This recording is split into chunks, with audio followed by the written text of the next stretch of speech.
Hey y'all, this is Butterbean. Pay attention to boxing updates. It's the best around.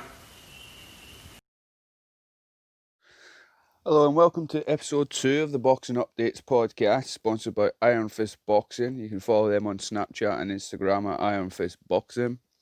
So this is Liam from Boxing Updates. On the second episode of our new podcast, we're going to be covering the Friday the 11th boxing card in Russia and also covering Saturday the 12th BT card in the United Kingdom. We've got a couple of social medias just to shout out before we go further. Our Facebook group's Boxing Updates. Our Instagram is boxing_updates_official. And you can also follow our YouTube at Boxing Updates. Okay, so first of all, we're going to crack on. We're going to discuss the Friday the 11th of September card in Chimsky in Russia. We had Umar, top boxer Sadiq, who was going up against Fedor Chidinov for the WBA super middleweight gold belt. Umar Sadiq took the short notice fight. It was about a week or just over a week that he had the opportunity to fight Chidinov for this belt. Sadiq's previous was he was 10-1 with 6 KOs. He had lost 1 points decision to Zach Chelli in 2018, but he was down in the 6th round in that fight. And Chidinov, of course, has recently beat Hassan Dam by unanimous decision, and he was stopped by George Groves back in 2017. So yeah, the very first thing we noticed there was no COVID masks or anything at all in Russia, and the whole arena just seemed very normal. There was a crowd, there was everything, so it was nice to see that it is possible. So yes, Sadiq started really well. He was really active. Pumping the jab out, boxing on the back foot, done really well. He must have easily took the first 3 or 4 rounds without a doubt. Chidinov started to put on his applied pressure. He was just standing right in front of him. Sadiq looked like he started to gas a little bit as the fight went on and took a lot of heavy shots towards the end, but he showed amazing courage. The referee actually stepped in after Sadiq came out for the 12th round in the end. About 40 seconds into the 12th round, the referee stopped the fight and Sadiq was given oxygen in the ring. But of course, they took the fight at short notice, and I think it deserves a lot of respect from that. It definitely got a lot of respect from the team here at Updates after that performance. There's also a story in the Mirror and the Daily Mail the following morning saying he was coughing up blood when he was in hospital, but it seems Frank Warren posted a picture on his social media of him being absolutely okay and with his thumbs up. We wish him a speedy recovery anyway if he is struggling a little bit. We do have the official scorecards at the time of the stoppage. The first judge had it 106-103 to Chidinov. Second judge had it 107-102 to Sadiq. And Chidinov was 105-104 on the other scorecard. So Chidinov was up on 2 cards and Sadiq was up on the other before the time of the stoppage. So yeah, once again, we wish him a speedy recovery and we look forward to seeing him back in the ring as soon as possible. And definitely mixing it with some of the top British talent in that weight division. So yeah, this is when the card really took a strange turn, not necessarily for the best in my opinion. We had Sergey Karatinov against Danny Williams. Karatinov was making his boxing debut, and Danny Williams was having his 83rd pro bout. I don't really know where to start from this, except Sergey Karatinov had a fucking bear during his ring walk, a real bear. So maybe that's what got to Danny Williams, I guess, but he didn't really look right from the start. First round, there was a strange delayed knockdown, a couple of jabs, and Danny just went over. Sergey pretty much let him through the first round. Didn't put on the pressure and was just sort of smiling at them, and he was all over the place and he was just being toyed with, really. The referee decided in the second round to stop the fight before Danny Williams got hurt any further. Just didn't seem any punch resistance. It wasn't the easiest thing to watch, to be honest with you guys. But yeah, they presented Sergey Karatinov with a belt, and we were having a little bit of banter in the group saying that Skelton and Sprott need to be checking their phones because the Russians will be calling for the old school UK fighters. So that was pretty much it for the Friday night action. So what we did on the Facebook group is I put out a little pre-fight post in the group, asking some of the members in the communities to make some of the pre-fight predictions. We got a few that we would read out. We got Martin on the Facebook group had Hefron, Mark Hefron by KO or TKO. We had Tom on the group. He gave us the full card. He was going for Frankham, for Ali, for Zahan Jab, Essuman, Yard, and he said that Bentley would win in a hard fought contest. And we also had Wonderboy Louis giving our predictions for Yard, Hefron, and Essuman. So yeah, jumping on to Saturday the 12th of September card at York Hall. It was a Frank Warren Promotions with BT Sport. Heading into the first fight, we had Muhammad Bilal Ali, who was 4-0 with 1 knockout, going up against Ed Harrison, a single win with 4 victories. So the fight started off, Harrison was really good with the pressure. Ali didn't really know how to deal with somebody who was coming forward with them so much. Ali was holding on. Basically, he ended up getting points deducted in the 3rd round as well. So with it being a 4-round fight, it was really difficult for him to recover from that. So the referee, Marcus McDonald, actually scored this fight 39-37. It was originally read out and called as a Muhammad Ali victory, but the referee Marcus McDonald pretty much overturned the decision immediately, and it was amended, and the result was given to Ed Harrison, who picked up his 2nd victory in 6 fights against Muhammad Ali. Then the second fight started, which was Joshua Frankham's debut against Kevin Creepy Crawley McCauley. So Kevin McCauley had 15 wins, 207 losses, only being stopped 14 times with the 12 draws. The kid, Josh Frankham, who's from the Tyson Fury relation, he didn't have a fight in 3 previous years. And obviously, Kevin McCauley's an experienced veteran journeyman. So yeah, the fight started off. McCauley started really fast. Frankham took him a little bit of time to get settled. Frankham has a really good right hand, and he was putting good pressure on. I'd say the first 2 rounds probably went to Frank. The 3rd round, McCauley came out and put quite a lot of pressure on Frankham. Even burst his nose up a little bit and costed out the 4th. We gave that 40-36 to Frankham. He gets his career off to a good start against a quite experienced fighter in Kevin McCauley.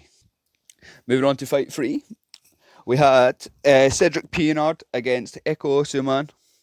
Pienaar is well known in the UK. He had the 2 fights with Conor Benn. In the first fight, he gave him a big scare by knocking him down twice in the 1st round against Eko Osuman. And this was for the IBF European welter title. Essuman has obviously been out the ring for a year now, so he was looking to get back in and get on it. It was a strong start from Essuman, taking the first 3 rounds quite comfortably in our opinions. That was until he did get wobbled in the 4th round.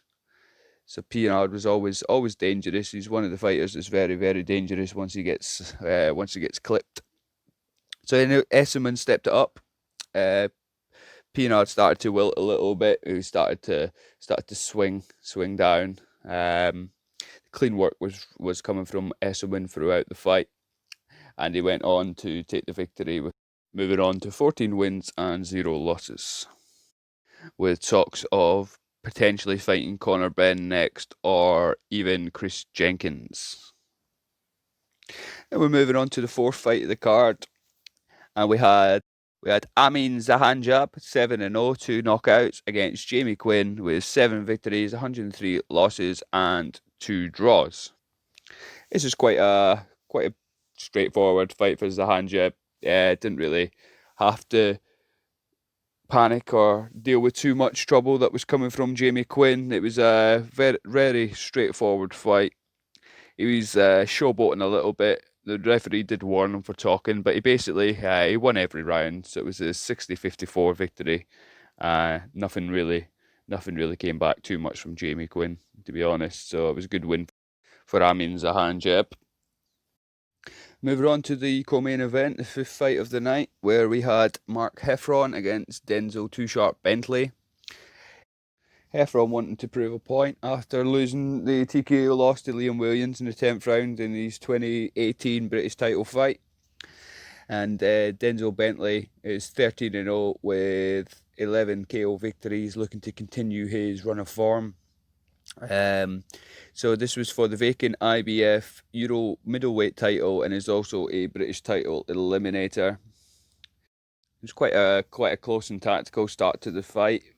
I think I couldn't really split the first round between them. We had Hefron down in the second round after a straight right. He was caught square from Bentley. Bentley was just sort of swapping his stance and caught him flush. Didn't look hurt at all. He was straight back down. I think he came back and won the next round. Round 4, Bentley was really boxing well. Fifth one was another close round, which we gave to Bentley for the cleaner work. The sixth round, Hefron started to box well, and his applied pressure started to take over. We gave Hefron the round 7, round 8 as well. Round 9 we gave to Hefron, and we gave Bentley the last round. So boxing update scored at 95-95, which was the same as all 3 judges on the scorecard on the night. So we were pretty okay with the draw, and we look forward to the rematch. It was a really good fight. It was definitely boxer puncher against the power puncher. So we'll hopefully they can bring that with them into the rematch, which was a really, really good fight. So that was actually voted fight of the night by our team. So make sure you catch that if you wanted to check that fight out. Going on to the main event, referee Michael Alexander taking control of Anthony Yarde against Dex Spellman.